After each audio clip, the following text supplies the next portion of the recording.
Hi guys, I'm here at the London Classic Car Show at Scion Park this year. It's outdoors, it's not raining, so that's great news.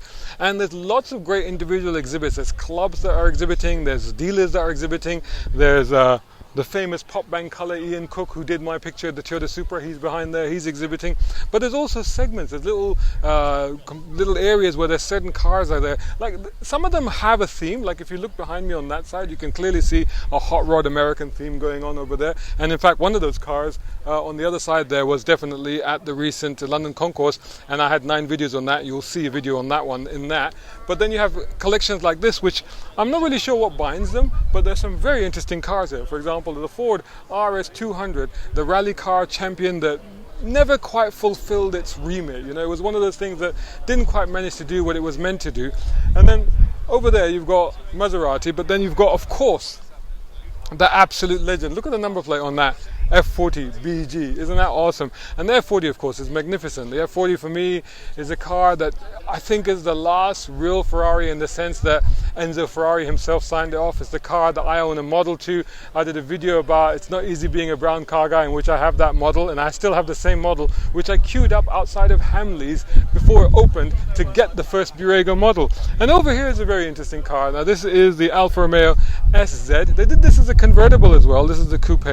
Now, honestly speaking, I'm not a Zagato fan. I gotta be honest. Like, a lot of people like Zagato do amazing stuff, and they do amazing stuff. But I often think that they take cars that are really beautiful, like for example Aston Martins, and I'm not just necessarily convinced that the Zagato treatment works on them.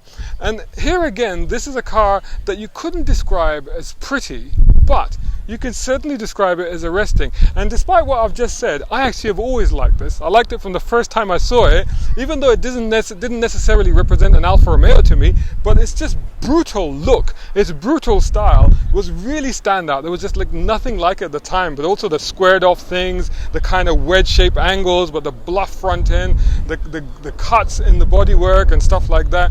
The real stance about it, you know, it had a real presence about it, you know. And to me, I really like these. Now, initially they weren't that much loved, and I saw them as runabouts. At one point I saw a convertible, I think it was just being used as a runabout, but now these are ascending in value. They're really being appreciated.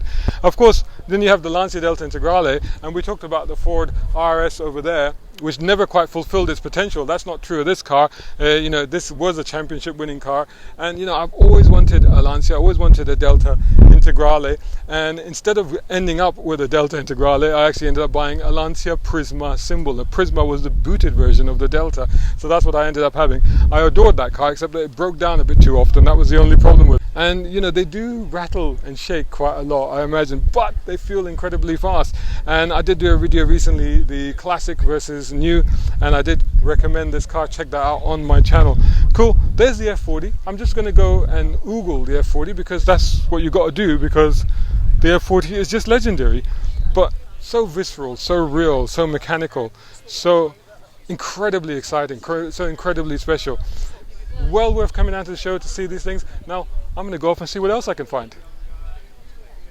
Hope you enjoyed that video. If you did, make sure you're subscribing to youtube.com/browncarguy and hit the bell icon and turn on notifications so you don't miss any of my videos. Whilst you're at it, subscribe to browncarguy.com and follow me on social media by just searching for my hashtag. That's on Instagram, Facebook, Twitter, and even on TikTok. If you love my content, then please consider sponsoring and supporting it, and you can do that over at patreon.com/browncarguy. And you know what? You can use my platforms to promote your product, service, or brand. My YouTube channel is now closing in on 3,000 subscribers as I record this. Total views are nearly 500,000, and the reach just over the last month is nearly 1 million. So join these amazing people as my patrons, including Mohammed Umaid in the UAE, Partha in India, a tech guru and social media consultant. Find him on parthans.com.